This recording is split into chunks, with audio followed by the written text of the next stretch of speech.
The night. For most, it's an invitation to rest, a blanket of darkness covering the world in silence.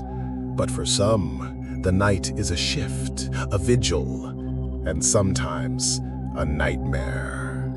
There are places where darkness isn't just the absence of light, but the presence of something older, hungrier. Places where the loneliness of the night shift becomes a stage for the inexplicable, the terrifying. Today, we'll delve into 4 true accounts where night shifts went terribly wrong, transforming the darkness into something no one could have predicted. Stories that will make you question what truly happens when the lights go out and humanity sleeps. Prepare yourself. The night is just beginning. In 2012, Sarah, a young nurse on her first solo night shift, entered St. Jude's Hospital, an old building with long, echoing corridors. The air there was thick, laden with the pervasive smell of antiseptic and a faint metallic tang she couldn't quite identify. It was a fragrance that clung to her clothes with every breath and seemed to have a weight of its own. The city outside was a distant hum, a stark contrast to the oppressive silence within the hospital. Sarah clutched her coffee cup, its warmth a small comfort against the creeping chill that had nothing to do with the air conditioning. Each shadow in the deserted hallway seemed to lengthen, twist, and deepen, playing tricks on her eyes as she scanned the empty corridor.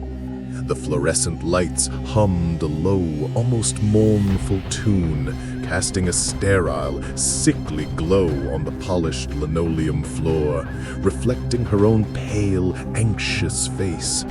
She felt this wasn't just a building, it felt like a labyrinth, each turn leading her deeper into an unsettling quiet. Around 3 a.m., as she did her rounds on the pediatrics floor, completely empty that night, except for a few forgotten toys, she heard it. A soft, almost inaudible crying coming from the furthest room. A child's cry. Sarah froze. She knew there were no children admitted on that floor. Her heart began to pound, a drum in her chest. Ignoring logic, driven by professional instinct and a morbid curiosity, she walked slowly towards the sound. The air grew colder with each step, and a faint, almost imperceptible mist began to form on the floor. When she reached the door's room, the crying abruptly stopped. The door was ajar. She pushed it gently. The room was empty, completely empty. But in the corner, on the floor, was a small teddy bear, and it was wet. Not damp, but soaked, as if it had just been pulled from the bathtub. Sarah picked up the bear, the heavy, dripping fabric in her hands. Suddenly, the hallway light flickered, and the radio on her belt crackled with a distorted voice seeming to come from an abyss. "You shouldn't be here." She dropped the bear, which hit the floor with a wet thud, and ran. She didn't look back. The whispers had started subtly a few weeks ago, almost imperceptible at first, a fleeting rustle in an empty room, a faint murmur just beyond earshot. But now, working alone on the graveyard shift at the old secluded motel, Mark couldn't ignore them. The motel, built in the 1950s, had a dark history, rumored to be the site of several unexplained disappearances and a gruesome murder.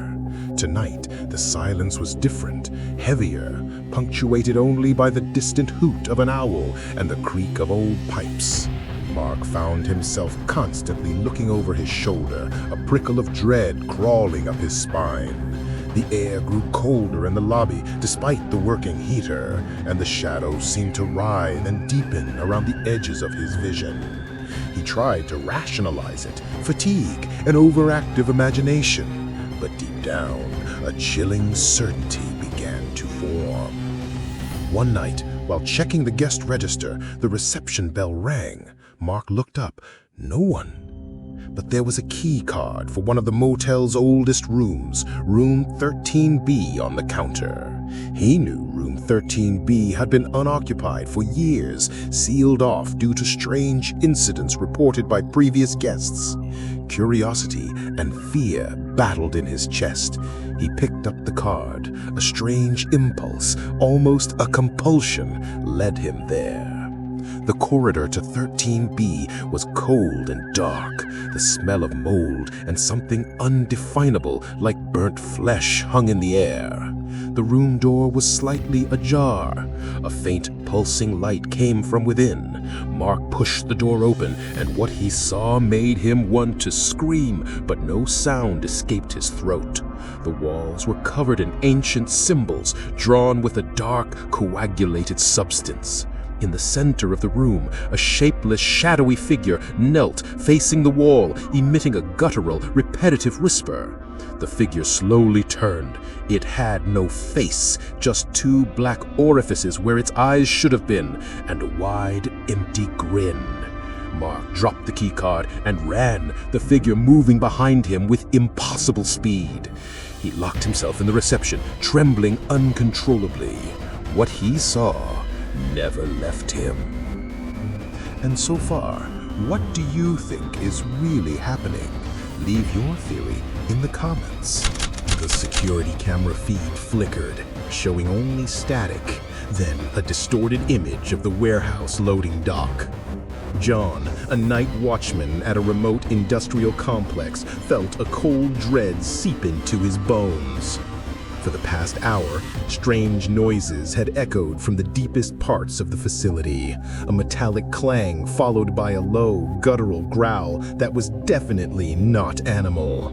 The air in his small office, usually stale, now carried a faint, acrid smell, like burnt ozone and something rotten. He gripped the heavy flashlight in his hand, its beam a weak comfort against the overwhelming darkness beyond his door. Every shadow seemed to shift, to subtly morph into something vaguely humanoid, causing his heart to pound against his ribs. The silence between the noises was almost worse, a terrifying anticipation of what would come next. John decided he couldn't ignore the sounds any longer. He called his supervisor, but the line was dead. Completely alone, he ventured into the labyrinthine corridors of the warehouse. The place was vast, the metal pillars stretching up to the ceiling, lost in the darkness. The smell of rot intensified, mixed with something sweet and nauseating. Suddenly, a shrieking scream echoed from the end of a corridor. John ran, his flashlight beam trembling. He saw it. A stack of wooden crates, previously perfectly stacked, had been crushed, reduced to splinters.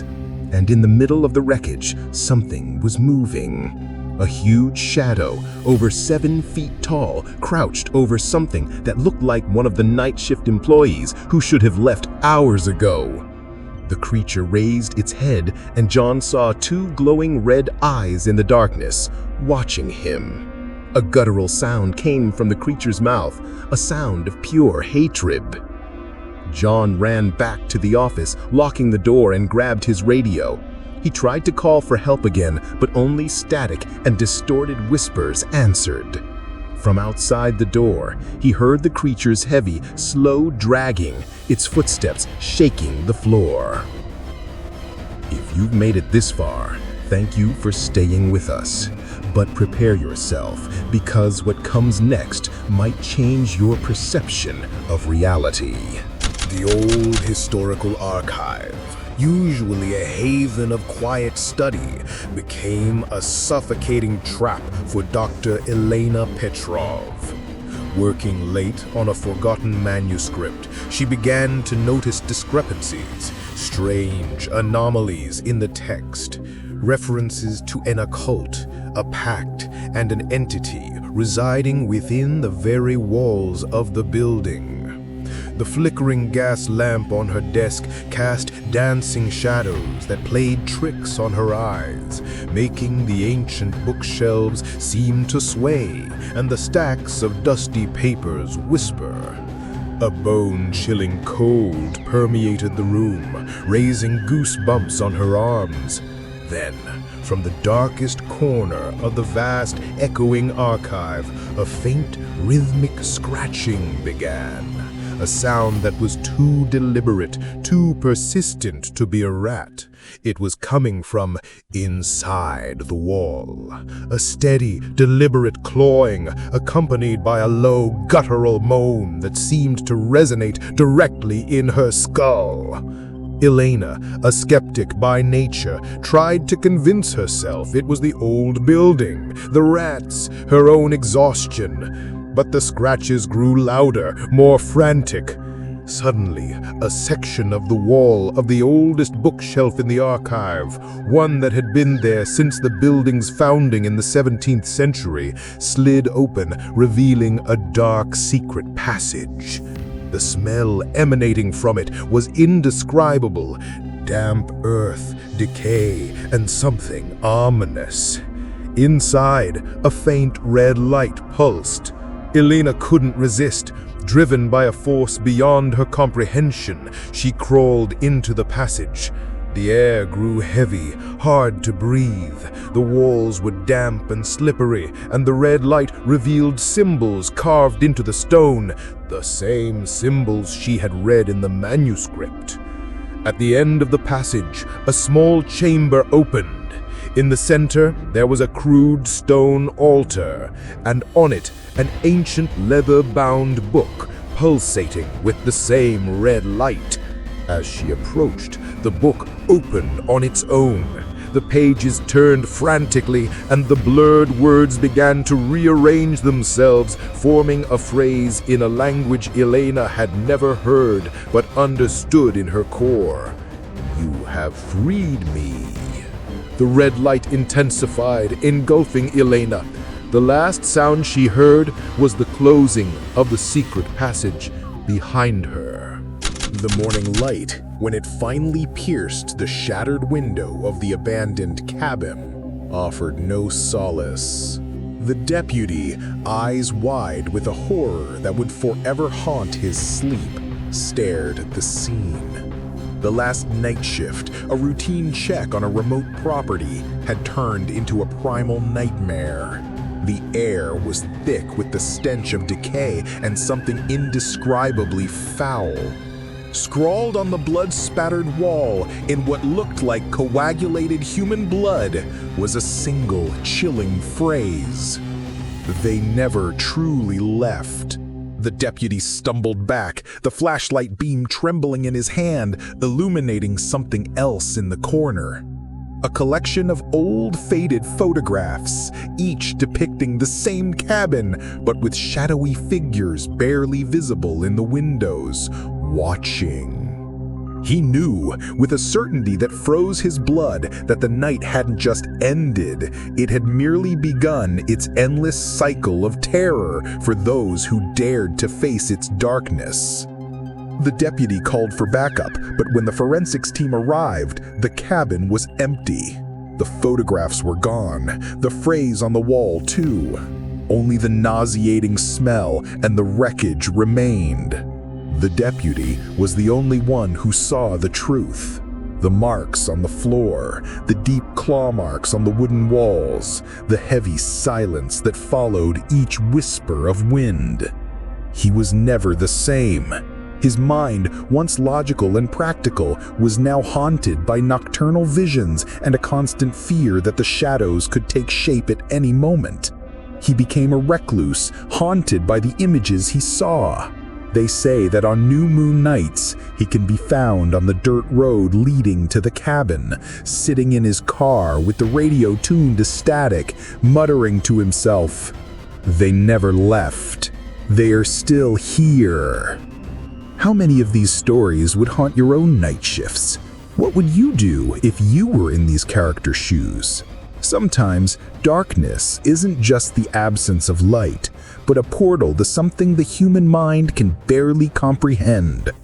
And in the loneliest hours of the night, when the world sleeps, that's when the true horrors awaken. If you were brave enough to make it this far, don't forget to subscribe to the channel and turn on notifications so you don't miss our next immersions into terror. We also suggest you watch our story, The Whispering Walls of Blackwood Manor, for more chills.